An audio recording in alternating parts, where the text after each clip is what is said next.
Hello, hi guys! Magandang hapon sa inyo lahat. This is Chino Rodriguez from Masagli Channel, a free dealer o Mata Reader. So ngayong hapon, tatingin natin ang nagsasabihin sa iyo ng ating mga gabay. So this is a monthly gabay for the month of March 2024 for the sign of Taurus. So Taurus, welcome sa my channel. Ano kayang messages, advices, and spirit guides ang ating masasagap for today's video? Kanina naman kayang energy or kaganapan sa buhay ng mga Taurus ang ating mahagilap. So guys, this reading is a general reading lamang. Hindi lahat makaka-resonate. Kunin lamang po makaka-relate sa inyo and comment down below kung kaninong energy ang ating nasagap. And of course, don't forget to like and subscribe my channel and hit the notification bell for more videos updated. Because maraming salamat po sa mga walang sawang pagsuporta sa aking channel. Lalong-lalo na yung hindi nag-skip ng ads na way pagpalain kayo na Diyos at may kapal, siksik-liglig na gumapaw na biyayang manong balik sa inyo. So guys, umpisahan na natin ang laban for the sign of Taurus.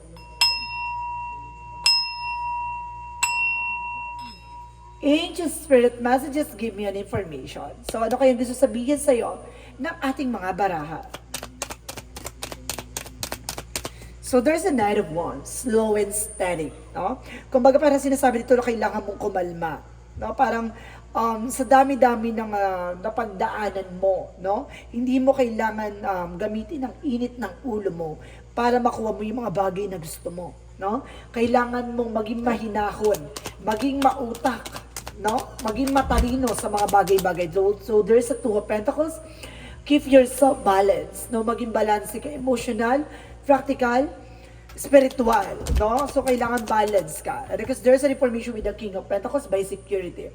Kailangan maging secure ka sa pagdating sa finances and career mo. At the same time, kailangan maging secure ka sa kung ano man yung mga bagay na pinagkakabalahan mo. So, let's see additional messages for Angel Spirit Guide. So, there's an information with the White Naman. So, there is a good energy, no? Na magbibigay sa iyo ng kalinisan, kaliwanagan, at kaayusan. So, let's see. And of course, there is an information, the Ace of Wands. So, there is a new beginning, new plan, and of course, a new ideas. And of course, a new success. Oh my God. So, there is an hermit kay by the soul searching, no? Kung mga ba yung mga bagay na magliliwanag sa'yo, maglilinaw sa'yo about sa spirituality.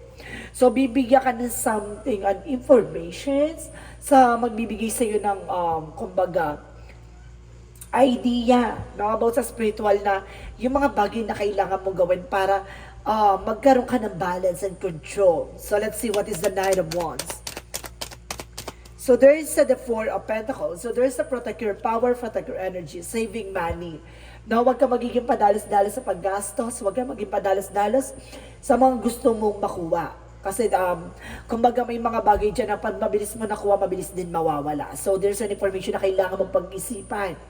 No, mamaya yung gagawin mo ay hindi mo pala paninindigan. So let's see what is the Two of Pentacles represent. The Page of Pentacles, investment, no? Kumbaga mag-invest ka sa kung alam mo yung pangmatagalan, yung makukontrol mo, magiging balance ka. So let's see what is the King of Pentacles. So there's the King of Wands, control, no? Kumbaga there's a stability, no? Kumbaga ito ay kontrolado at talagang yamadong-yamado, no? Ito ay sigurado, no? Talagang sigurado at talagang alam mong hindi makakawala sa iyo. So there's an information with the Queen of Wands, stability and confidence, no? Kumbaga magkaroon ka ng kumpiyansa, there's a King and Queen. Kumbaga nagre-reference that there's a feminine and masculine energy na kumbaga maaari nga parehas kayo na person mo ng signs or either, guys, na kumbaga there's a Queen of Wands by a confidence. So talagang maayos ang iyong kumbaga pakiramdam ngayon, no? May kumpiyansa ka sa sarili mo ngayon na lahat ng mga bagay ay na maiaayos mo na. So there is the Strength card. I told you so.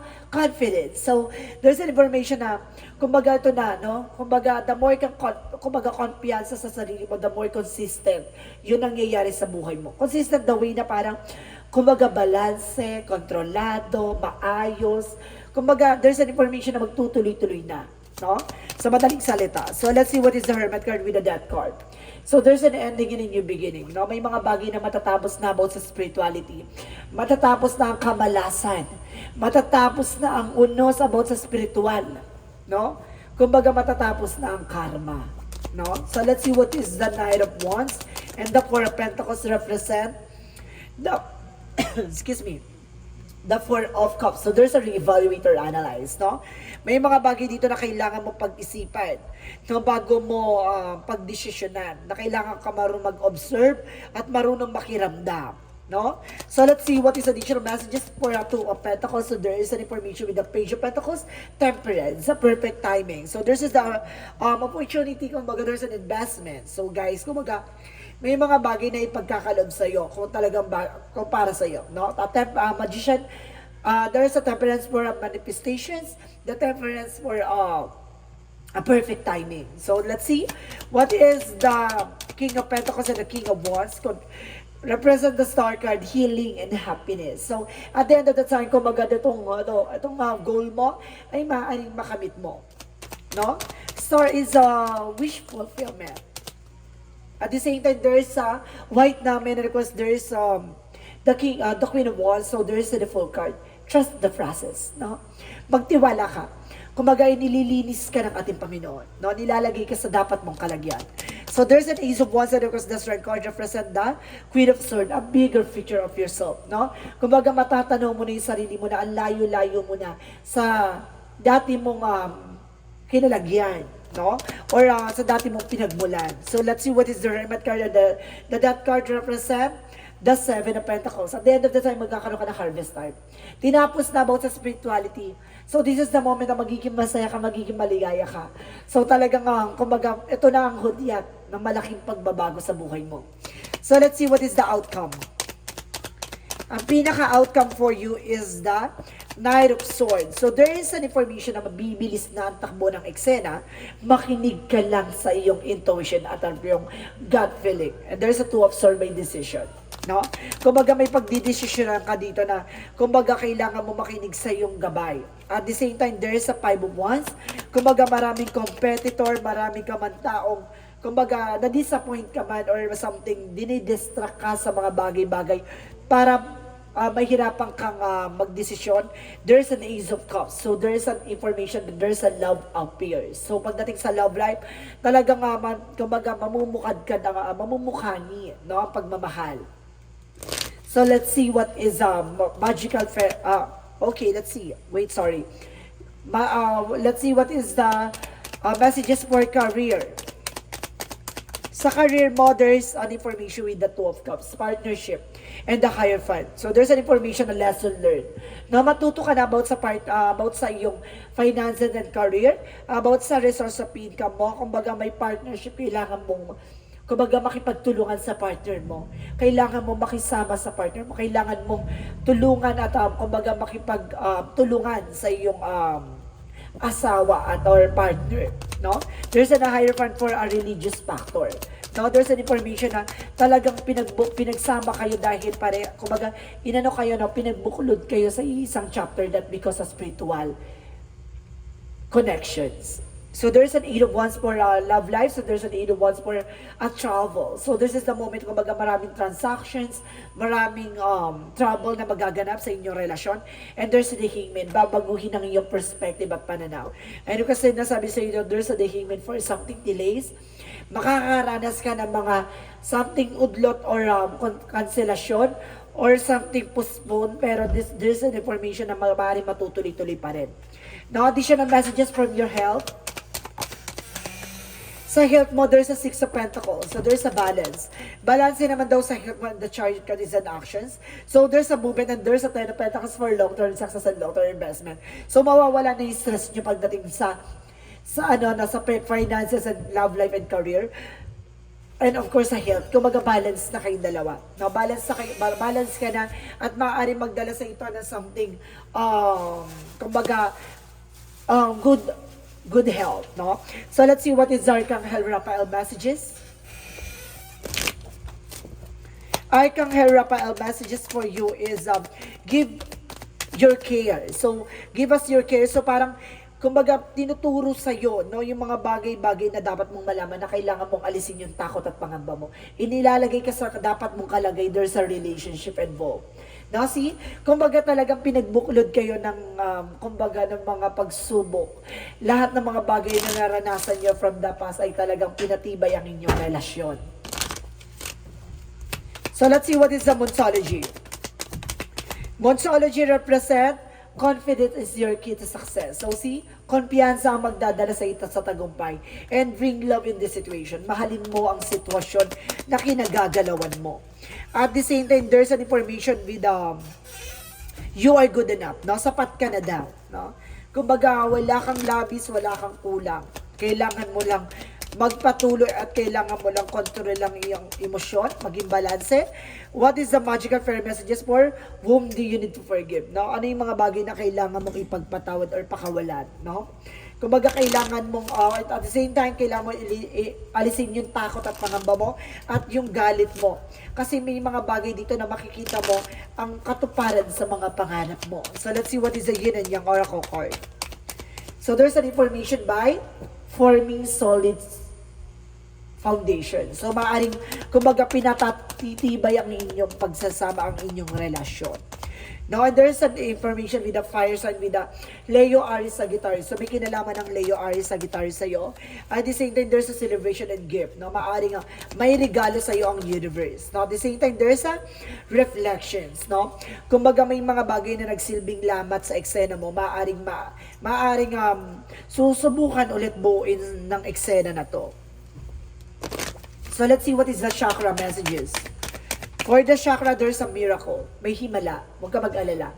No? Unti-unti ka nang makakaalis sa bangungot ng nakaraan. At unti-unti ka nang makakalaya, no?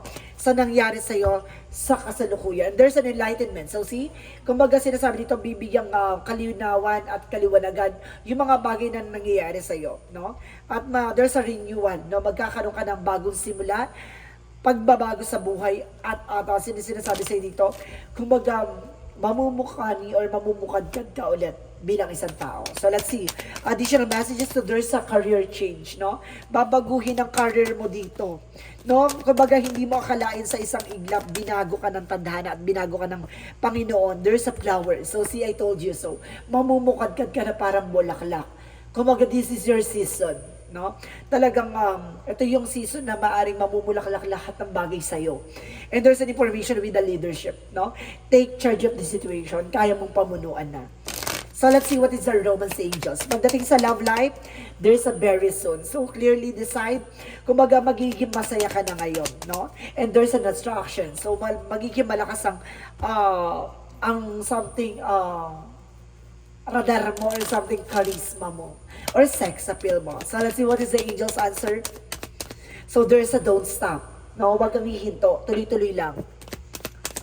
And there's an information na listen to your intuition. Makinig ka lang sa intuition mo and gut feeling mo. Ilalagay ka niya sa mga bagay na dapat mong kalagyan at yung mga bagay na iaalis ka niya sa mga bagay na alam niya hindi makakabuti sa'yo.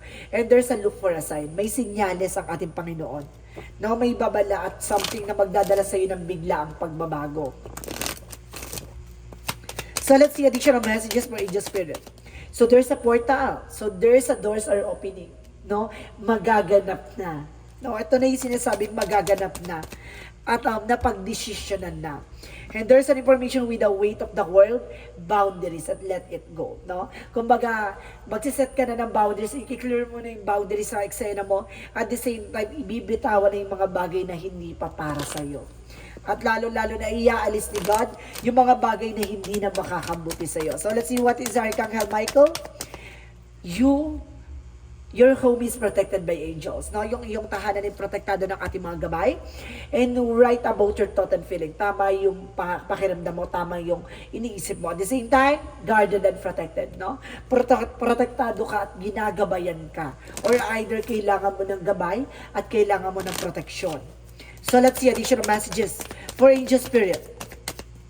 So there's an information with the regret, no? Maraming panghihinayang, maraming pagsisisi. Ganun talaga, hindi mo na mababalik ang nakaraan. At hindi mo na mababalik yung mga bagay na nasayang. And there's an information with a blame. Kumbaga wala kang masisisihin kundi ang sarili mo sa lahat na nangyari sa buhay mo. And there's a growth. Kaya yan nangyari kasi palalawakin at kumbaga pasisiglahin ang buhay mo. There's a growth and expansion. Additional messages for angel spirit. So there's an information by emotion. So magiging emotional ka na parang tears of joy, guys. Kumbaga sa dami mo pinagdaan, eto na. No, kamit mo na. At the same time, there's a right passage. Oh my God, talaga nakapasa ka sa hamon ng buhay. So see, there's a lesson, guys. Talagang, di ba, kumbaga sa dami mo pinagdaanan, ang dami mong natutunan. No? And there's a go for it. Ilaban mo lang. No? Yung mga bagay na dapat mong ilaban. And there's a support and guidance. So talaga sinusuportahan ka ng ating angel spirit. At ginagabayan ka talaga. So let's see what is the energy. So energy represent thinking women. So meron dito nag-overthink na tao para sa'yo. And there's a journey, guys. No? Kumbaga, kasama siya. No? Parang sinasabi na, kumbaga, pagdadaanan mo talaga yung mga bagay na pinagdaanan mo. And there's an information with the adjacent possibilities. May mga pintuang magsasara sa'yo. At may mga pintuang magbubukas na opportunity para sa'yo. So let's see what is the Jesus loving quotes. So sinasabi dito, whatsoever you shall ask, will my Father which in the heaven, the same in my brother and my sister and my mother. So see, kung ano yung mga bagay daw na nangyari sa iyo from the past, yung mga dapat daw na hinihingi mo, ay ganun din daw yung mga dapat na ginagawa mo sa iyong magulang ay maaaring ginagawa rin ng iyong mga kapatid, no? Kumbaga, ikaw yung magsisilbing ehemplo, no? So let's see what is additional messages. So sa iyo ang magsisimula ang pagbabago, parang ganon. So let's see what is the angel's number. So ikaw dapat ang magpapabago sa mga kinagisnan or kinagalawan nila or either sa ugali, sa mga pinagmulatan nilang pangyayari. Ganon. Kumbaga ikaw yung magsisilbing leadership or ikaw yung magsisilbing advisor nila, no? Kumbaga sa iyo manggagaling ang magandang asal or magandang bukas para sa kanila. And there's an information with a 00, I am observant. Mag-observe ka sa mga sa paligid mo.